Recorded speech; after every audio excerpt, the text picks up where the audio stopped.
Hello everyone, देखो काफ़ी बच्चों की क्वेरी ये है, भैया अगर हम कॉलेज को अपग्रेड करवाते हैं क्या हमें दोबारा से फ़ीस पेमेंट करनी है, और अगर हम फ़ीस दोबारा से पेमेंट करते हैं तो हमारी फ़र्स्ट कॉलेज की जो फ़ीस है उसका क्या होगा। यहाँ पे मैं आप लोगों को पूरा आपको डिटेल में बताता हूँ होता क्या है। बेसिकली आप लोगों को ध्यान से ये समझना है। देखो, जब आपका फर्स्ट कट ऑफ में नेम आ गया, फॉर एग्जांपल आपको लेडी श्री राम कॉलेज मिलता है। सेकंड कट ऑफ जब आप अपग्रेड करवाते हो आपको कॉलेज मिलता है किरोड़ीमल कॉलेज।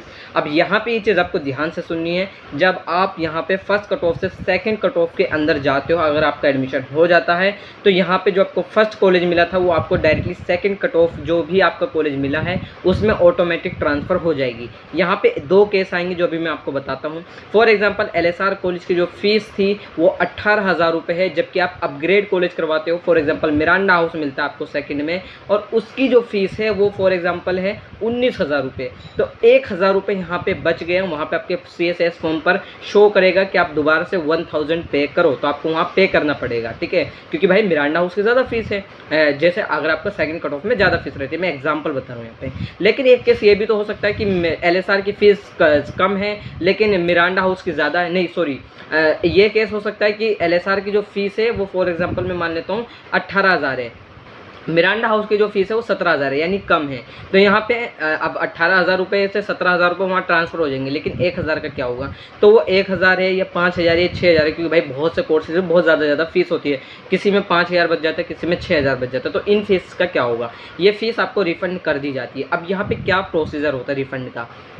अगर आप एडमिशन को विड्रॉ करवाते हो, मतलब कैंसिल करवाते हो, ड्यू से ही एडमिशन कैंसिल करवा लेते हो, तो आपकी जो कोर्स की फ़ीस है या आपकी जो ट्रांसफ़र वगैरह जो फ़ीस है, ये जो आपकी मतलब एक कॉलेज से दूसरे कॉलेज में गए, इसकी जो फ़ीस है जो बच जाती है, जो आपको मिलनी चाहिए, वो फ़ीस दोनों आपकी जब एडमिशन क्लोज़ हो जाता है, ये चीज़ आपको ध्यान रखना है। जब दिल्ली यूनिवर्सिटी में UG के सभी कट ऑफ आ जाएंगी, UG का एडमिशन मतलब क्लोज़ हो जाएगा फाइनली, तो उसके बाद दिल्ली यूनिवर्सिटी 15 से 20 दिन बाद आपको वहाँ पर बैंक अकाउंट में ट्रांसफ़र कर देता है, जो आपकी विड्रॉल फीस होती है अगर आप एडमिशन कैंसिल कराते हो, और अगर आपने एक कॉलेज से दूसरे कॉलेज में ट्रांसफ़र करवाया, जो फीस बच जाती है वो भी इसी तरीके से वापस होती है।